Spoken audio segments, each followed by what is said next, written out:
السلام علیکم۔ آج ہم 4 اگست کی تاریخ میں تھوڑا گہرائی میں جا رہے ہیں۔ جی بالکل۔ ہمارے پاس ویکیپیڈیا کا اردو صفحہ ہے اس حوالے سے، اور مقصد بس یہ دیکھنا ہے کہ ایک دن میں کیا کچھ ہو سکتا ہے۔ تعمیر، تباہی، لوگ، سب کچھ۔ جی یہ ایک دلچسپ زاویہ ہوتا ہے تاریخ کو دیکھنے کا، ایک دن اور اس سے جڑی کتنی کہانیاں۔ تو دیکھتے ہیں 4 اگست ہمیں کیا بتاتا ہے۔ اچھا، تو شروع کرتے ہیں کچھ آپ کہہ لیں مثبت واقعات سے۔ پاکستان کے لیے ایک اہم دن ہے یہ۔ جی اس دن حکومت پاکستان نے قومی ترانے کو وہ باقاعدہ منظور کیا تھا۔ ہاں، جسے حفیظ جالندھری صاحب نے لکھا اور احمد چھاگلا نے دھن بنائی تھی۔ یہ تو کسی بھی نئی قوم کے لیے ایک بڑا سنگ میل ہوتا ہے۔ یقیناً قومی شناخت، علامات، یہ بہت اہم ہے۔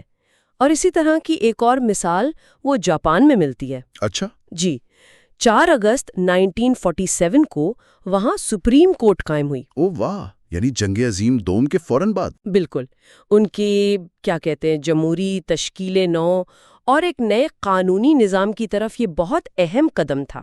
تو ایک ہی تاریخ، 2 ملک، اور دونوں میں قومی تعمیر کے اہم کام۔ جی لیکن یہ تاریخ صرف تعمیر کی نہیں ہے۔ جاپان ہی کی بات کریں تو بہت پہلے 1783 میں وہاں ماؤنٹ آساما آتش فشاں پھٹا تھا۔ ہاں، یہ تو کوئی معمولی واقعہ نہیں تھا، ہے نا؟ بالکل نہیں، مطلب براہ راست تو شاید کوئی 1400 لوگ ہلاک ہوئے، لیکن اس کا جو اثر تھا نا وہ بہت دور تک گیا۔ اچھا، کس طرح کا اثر؟ اس کی وجہ سے جو تباہی ہوئی اس نے بعد میں قحط کی شکل لی، اور اس قحط میں اندازاً کوئی 20,000 مزید جانیں گئیں۔ 20,000؟ یہ تو بہت ہی خوفناک ہے، قدرت کی تباہی۔ بالکل، اور تباہی کی بات چلی ہے تو زیادہ پرانی بات نہیں، 4 اگست 2020 بیروت کا وہ دھماکہ۔ ہاں، وہ تو ہم سب کو یاد ہے، امونیم نائٹریٹ والا۔ جی کتنا بڑا دھماکہ تھا، پورا شہر ہل گیا تھا۔ کم از کم 220 اموات، ہزاروں زخمی، لاکھوں بے گھر۔ ایک لمحے میں سب کچھ بدل گیا۔ صحیح کہا۔ یہ واقعات یاد دلاتے ہیں کہ تاریخ صرف کوئی سیاسی فیصلے یا تعمیر نہیں ہوتی۔ آفات، حادثات، یہ سب اس کا حصہ ہیں۔ جی، اور اسی تاریخ 4 اگست کو 1824 میں ترکوں اور یونانیوں کے درمیان جنگ کوس بھی ہوئی تھی۔ عالمی تنازعات کی تاریخ میں ایک واقعہ۔ تو مطلب جنگ، تباہی، تعمیر، سب کچھ ایک ہی دن میں ملتا ہے۔ ویسے ان بڑی بڑی باتوں کے ساتھ کچھ عام نوعیت کی چیزیں بھی ہیں، جیسے 1906 میں سڈنی میں سینٹرل ریلوے اسٹیشن کھلا تھا۔ ہاں یہ بھی اہم ہے، شاید اتنا ڈرامائی نہیں، لیکن معاشرے کے لیے بنیادی ڈھانچہ انفراسٹرکچر کتنا ضروری ہوتا ہے۔ بالکل۔ اچھا، اب شخصیات کی طرف آئیں۔ 4 اگست کو کئی مشہور لوگ پیدا بھی ہوئے۔ سب سے بڑا نام شاید سابق امریکی صدر باراک اوباما کا ہے، 1961۔ جی 1961، اور اسی سال پاکستان میں بلوچستان کے سابق وزیر اعلیٰ نواب ثناء اللہ خان زہری، وہ بھی 4 اگست 1961 کو پیدا ہوئے ہیں۔ یہ تو دلچسپ ہے، ایک ہی دن، ایک ہی سال، 2 مختلف برازموں پر سیاسی رہنما۔ جی، اور ایک اور بہت ہی قابل ذکر اتفاق ہے 1929 کا۔ اچھا، وہ کیا ہے؟ اس سال 4 اگست کو فلسطینی رہنما یاسر عرفات پیدا ہوئے، اور اسی دن اسی سال ہندوستان کے لیجنڈری گلوکار کشور کمار۔ کیا بات ہے! کشور کمار اور یاسر عرفات ایک ہی دن، ایک ہی سال، یہ واقعی کمال ہے نا؟ سیاست اور فن کے 2 بڑے نام۔ ادب کی دنیا سے بھی تو نام ہیں اس تاریخ سے۔ اردو کے بہت مقبول شاعر امجد اسلام امجد صاحب 1944 میں۔ جی بالکل، اور انگریزی ادب کے وہ رومانوی شاعر پرسی بش شیلے 1792۔ شیلے، وہ تو بہت بڑا نام ہے۔ جی انگریزی ادب کے ستونوں میں شمار ہوتے ہیں۔ تو آپ دیکھیں، سیاست، فن، ادب، ہر شعبے سے اہم پیدائشیں ہیں اس دن۔ تو جہاں پیدائشیں ہیں وہاں ظاہر ہے وفات بھی ہیں۔ 1922 میں اسی تاریخ کو ایک اہم ترک رہنما تھے انور پاشا۔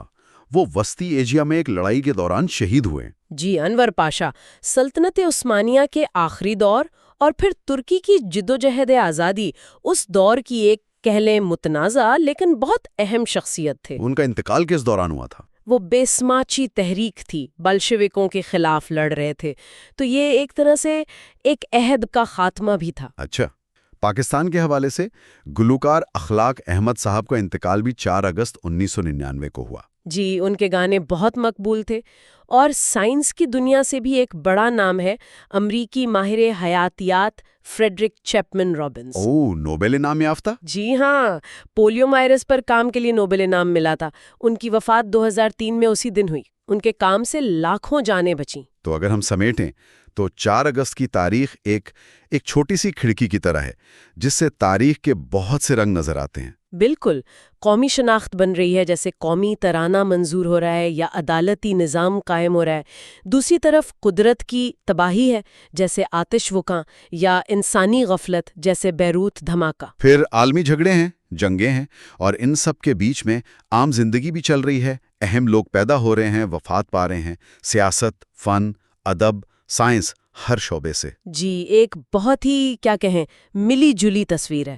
یہ واقعی سوچنے پر مجبور کرتا ہے کہ ایک ہی دن میں اتنے مختلف اور بظاہر الگ تھلگ سے واقعات کیسے جڑے ہو سکتے ہیں۔ بالکل، اور شاید یہیں سے وہ غور طلب نقطہ نکلتا ہے جس کی طرف آپ اشارہ کر رہے تھے، کہ جب ہم تاریخ کو یوں کسی ایک دن کے آئینے میں دیکھتے ہیں تو کیا ہمیں یہ بہتر سمجھ آتا ہے کہ تاریخ کوئی سیدھی لکیر نہیں ہے۔ مطلب یہ بہت سی پیچیدہ، بعض اوقات متضاد اور ایک ساتھ چلنے والی کہانیوں کا مجموعہ ہے۔ جہاں عظیم تعمیر بھی ہو رہی ہے، وہیں شدید تباہی بھی آ سکتی ہے۔ مشہور لوگ پیدا ہو رہے ہیں تو اہم لوگ دنیا سے جا بھی رہے ہیں۔ یہ سب ساتھ ساتھ چلتا ہے۔ صحیح۔ تو یہ ہمیں تاریخ کی جو بڑی تصویر ہے اس پر اور اس میں فرد اور واقعے کی جگہ پر شاید زیادہ غور کرنے کی دعوت دیتا ہے۔ جی بالکل، یہی بات ہے۔